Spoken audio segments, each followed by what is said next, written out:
Can you feel my heartbeat? Heartbeat. Heartbeat.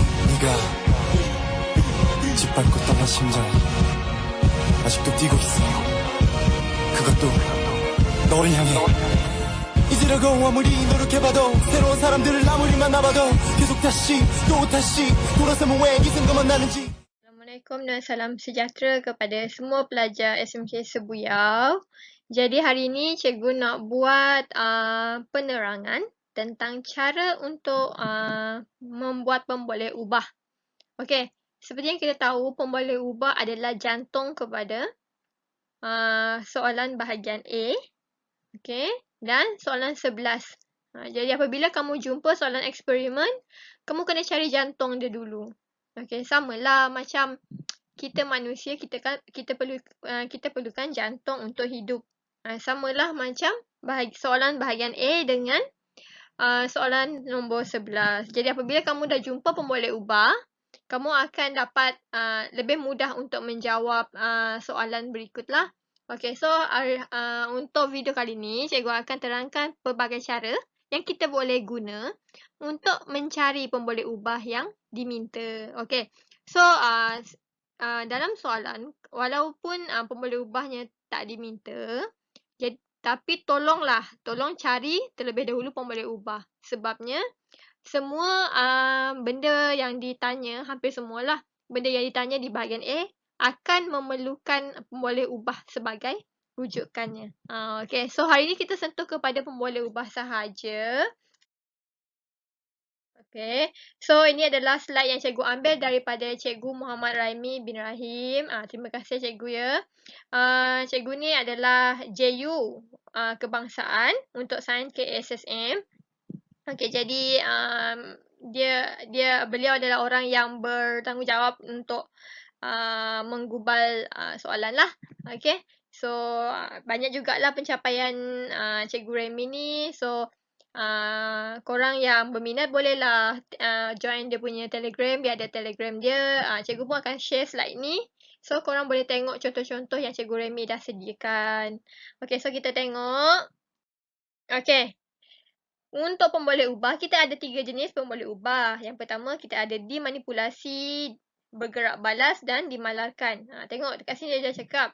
Baca soalan dan cari jantung soalan. Okey. Jadi 3 jantung ni adalah 3 pemboleh ubah ni. Tapi yang paling penting manipulasi dengan bergerak balas. Okey, dimanipulasi maksudnya berubah-ubah ataupun digantikan. Okey, bergerak balas adalah keputusan ataupun dapatan pemerhatian ataupun hasil daripada eksperimen. Okey, dimalarkan adalah benda yang tetap. Okey, tapi kita tak boleh guna radas ya. Nanti cikgu akan terangkan. Okey, next kita akan belajar tips. Okey, tips cara untuk menulis pemboleh ubah. Okey, yang pertama mesti ada parameter untuk setiap pemboleh ubah. Parameter contohnya, tengok kat sini. Kita ada panjang, ketebalan, jenis. Okey, so ini adalah parameter, ada banyak lagi. Saiz, isi padu, apa lagi, dan banyak lagi lah. Nanti kita akan tengok-tengok lah contoh. Okay. So yang kedua, radas tidak. Tidak boleh dipertimbangkan sebagai pemboleh ubah dimalarkan.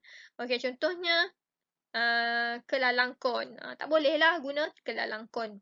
Jadi mesti guna benda yang lain selain daripada radas. Jadi radas tak boleh diterima.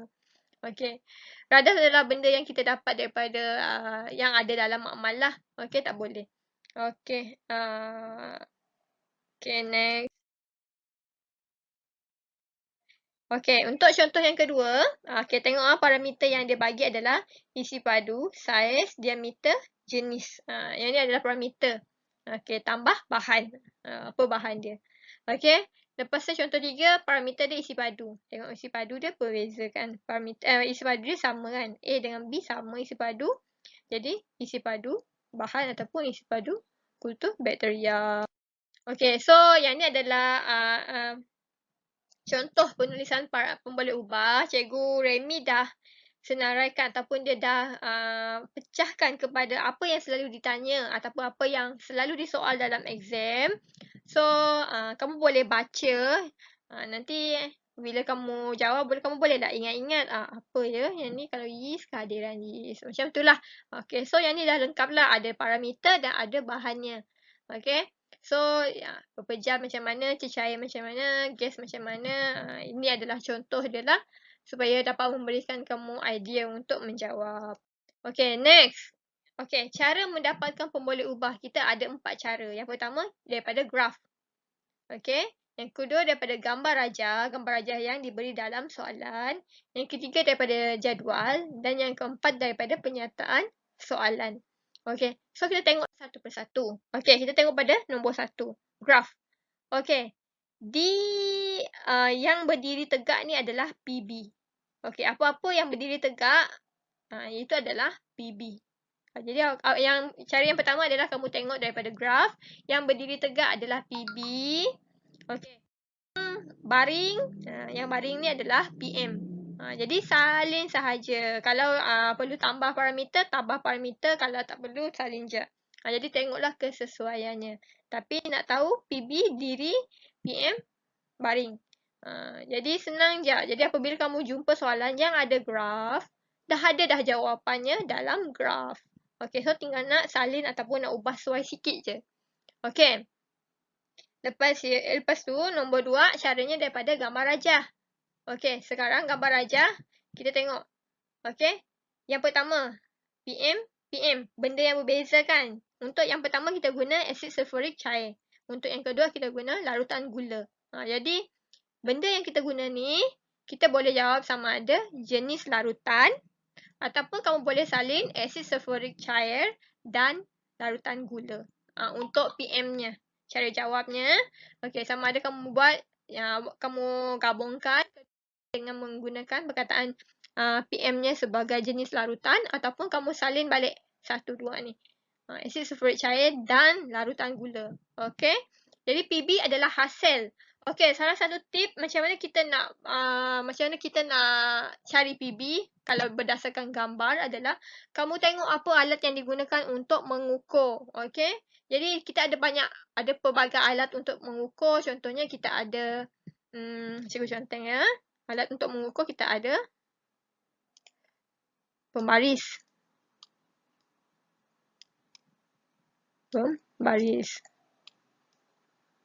Okey. Lepas tu kita ada jam randik. Kan? Okey, lepas tu kita ada ammeter. Meter.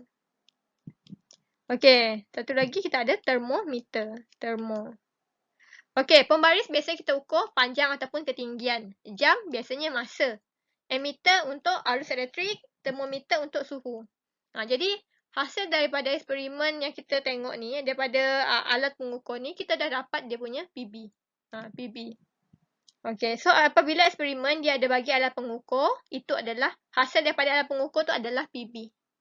Okey, itu adalah antara salah satu tips yang penting lah. Okey. So, ini PM. Tengok semua yang warna merah PM. PM dimanipulasi iaitu berbeza-beza. Yang hijau semuanya PB. Okey. Okey, next. Okey, nombor 3, melalui jadual. Okey, yang ni cikgu selalu terangkan dengan kamu. Jadi cikgu harap sangat untuk cara nombor 3 ni kamu tak ada masalah dah nak buat.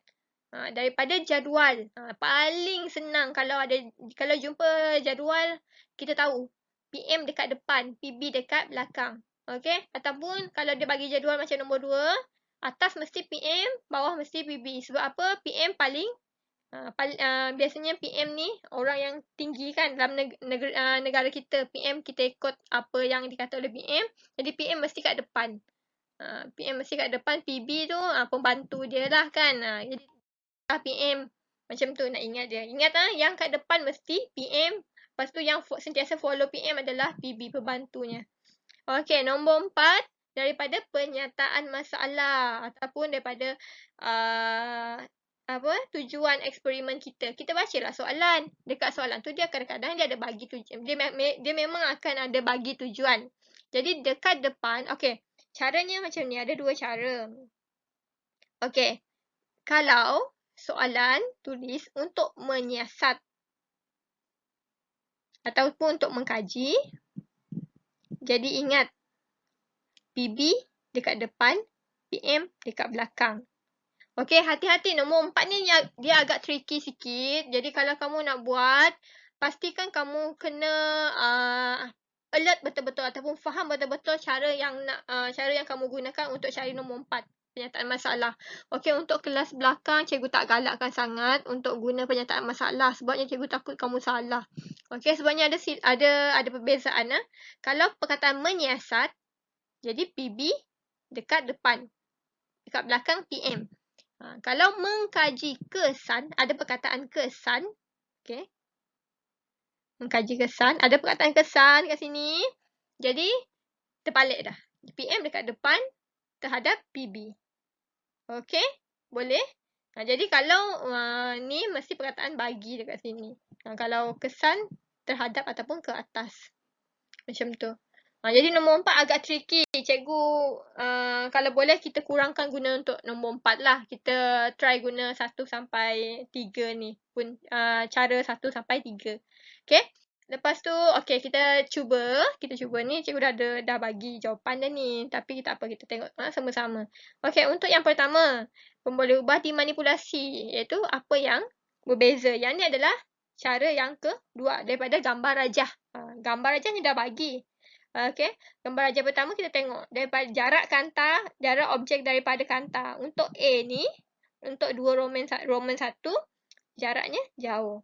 Okey, untuk Roman 2, jaraknya dekat. Jadi kita tahu pemboleh ubah dimanipulasi adalah jarak objek dari kanta. Okey, so dapatlah 1 markah. Okey, next. Untuk pemboleh ubah bergerak balas adalah hasil dia. Hasilnya apabila kita dah buat eksperimen, hasilnya adalah size image ni. Jadi size image adalah pemboleh ubah bergerak balas. Okey, untuk pemboleh ubah dimalarkan, kamu jawab jelas 1 sama ada jenis kanta ataupun ketebalan kanta ataupun saiz objek. Jadi kamu pilihlah 1 sahaja untuk dimalarkan. Okey, so itu adalah cara yang digunakan melalui gambar. Okey, next kita tengok daripada jadual. Okey, daripada jadual kita tahu dekat depan PM. Jadi PM dekat jenis paku. PB-nya keadaan paku. Tengok. Dekat sini atasnya adalah PM. PM-nya adalah ketinggian pelajar. PB-nya adalah bilangan pelajar.